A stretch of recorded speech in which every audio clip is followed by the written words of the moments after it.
When you begin this journey, you're going to have so many people telling you that it's just not possible to live without debt, and especially without a credit card. Friends are going to tell you that, family's going to tell you that, commercials are going to tell you that. But let me give you some truth about credit cards.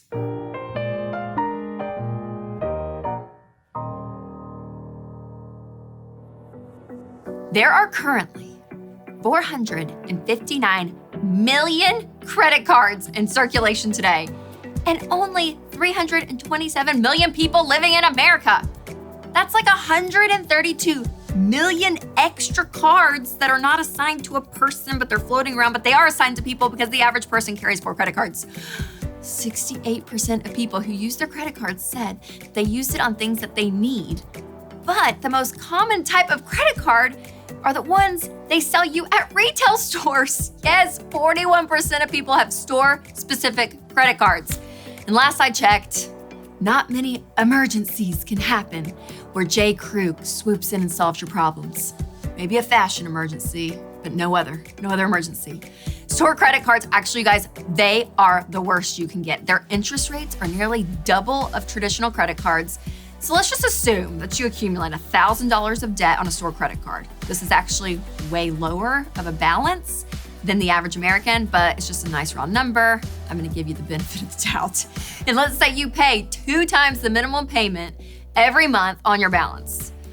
For a store credit card with a 25% interest rate, it's gonna take you 27 months and cost you $307 in interest to pay off that balance. So let's say you signed up for that credit card when they said, would you like to save 15% on your purchase today? And you said, yes. And let's assume that you spent that whole $1,000 we talked about earlier when you signed up for that store credit card, which is pretty unlikely, but let's just say you did. That 15% saves you $150, but you end up spending $307 in interest. Guys, let it sink in. It's just math, people.